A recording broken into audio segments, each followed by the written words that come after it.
Understand the term lease agreement. Lease agreement को हम level licence भी कहते हैं। इसमें वैसे तो ये पूरा एग्रीमेंट ही इंपॉर्टेंट होता है, बट कुछ इंपॉर्टेंट पॉइंट आज मैं यहाँ आपसे शेयर करने जा रहा हूँ जो आप जब लीज एग्रीमेंट साइन करते हैं तो आपको ध्यान देना चाहिए उसे। सबसे पहला लीज टर्म। लीज टर्म मतलब होता है कि आप कितने सालों के लिए एग्रीमेंट साइन कर रहे हैं। लीगली हम इसे 12 मंथ्स टू लेके 60 मंथ्स, यानी कि 1 ईयर टू 5 इयर्स मैक्सिमम हम लीवल लाइसेंस या लीज एग्रीमेंट साइन कर सकते हैं।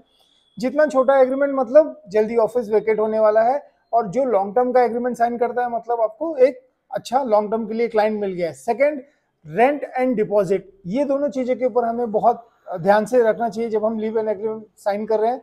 इसमें से हमें ध्यान देना है कि जो हमने मंथली एग्रीमेंट एग्री किया है क्या वही नंबर वहां पे लिखे हुए हैं, हमारा जो पर ईयर का एनुअल एस्केलेशन क्लॉज है क्या वही वहां पर भी मेंशन्ड है, और सिक्योरिटी डिपॉजिट जो उन्होंने क्लाइंट ने ट्रांसफर किया है वो एग्जैक्टली वही वहां पे ट्रांजैक्शन आईडी के साथ वही अमाउंट वहां पे मेंशन किया है क्या। इसको जरूर ध्यान दीजिए, नहीं तो ये बाद में लिटिगेशन का इश्यू हो सकता है।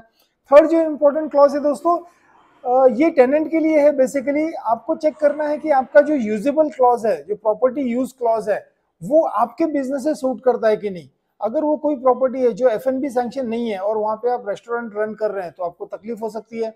यू नो, अगर वो बिल्डिंग IT बिल्डिंग सैंक्शन है और आप नॉन IT कंपनी है तो वहां पे भी आपको दिक्कत। एंड लास्ट पॉइंट जो है दोस्तों वो है मेंटेनेंस एंड रिस्पॉन्सिबिलिटी।